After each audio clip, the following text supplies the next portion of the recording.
Halo semua, kembali lagi di Cerita Daniel Podcast. Untuk kali ini kita punya cerita tentang apa ya? Yang pastinya itu seru dan enak banget buat didengerin pas lagi santai. Yang juga bisa menambah ilmu pengetahuan kalian nih. Mau tahu ceritanya tentang apa? Langsung aja kita dengerin ya episode kali ini. Selamat mendengarkan. Nah, untuk cerita pada episode kali ini dengan judul Si Kelingking. Nah, cerita ini berasal dari Bangka Belitung. Pasti kalian mau tahu kan gimana ceritanya? Nah, ceritanya begini. Dahulu hiduplah sepasang suami istri di sebuah desa di Pulau Belitung. Walau hidup miskin, mereka tetap rukun dan bahagia. Namun mereka belum mempunyai anak. Mereka tidak putus asa. Hampir setiap saat mereka berdoa kepada Tuhan. Ya Tuhan, karuniakanlah kami seorang anak, walaupun sebesar kelingking. Itulah doa yang selalu mereka panjatkan. Tidak berapa lama, sang istri mengandung. Beberapa bulan kemudian, sang istri pun melahirkan. Alangkah terkejutnya mereka melihat bayinya hanya sebesar kelingking. Oleh karena itu mereka memberinya nama si kelingking. Si kelingking mempunyai kebiasaan aneh. Walaupun badannya sangat kecil, tetapi si kelingking mampu menghabiskan makanan yang banyak. Orang tuanya jadi sering kerepotan. Mereka miskin. Untuk makan sehari-hari saja susah. Ditambah kerakusan si kelingking, maka kesabaran mereka jadi hilang. Akhirnya mereka memutuskan untuk membuang jauh-jauh si kelingking. Pada suatu hari sang ayah mengajak si kelingking ke hutan untuk mencari kayu.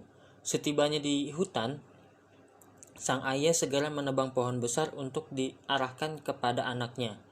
Beberapa saat kemudian pohon besar itu pun roboh menimpa si kelingking. Setelah memastikan dan yakin anaknya mati, sang ayah segera kembali ke rumah.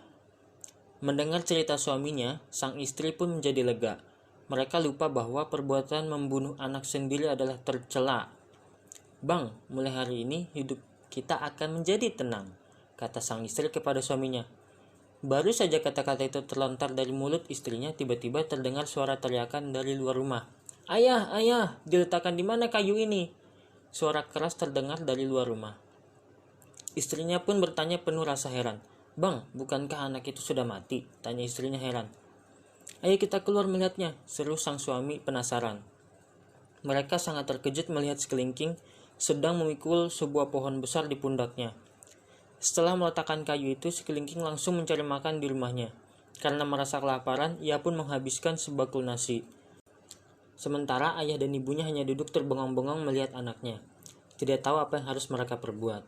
Singkat cerita, meskipun sudah beberapa kali disingkirkan, tetapi ia tetap kembali. Mereka kehabisan akal untuk menyingkirkan sekelingking.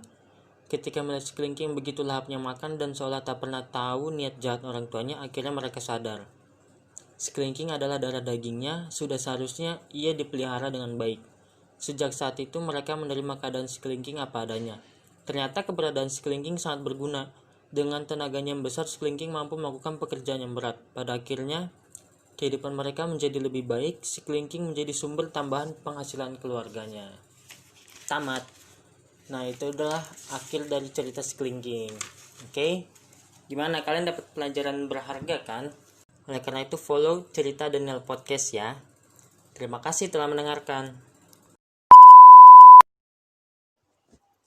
Oke, ceritanya telah selesai. Terima kasih telah mendengarkan ya. Gimana cerita kali ini, seru-seru nggak? Dan kalian suka nggak?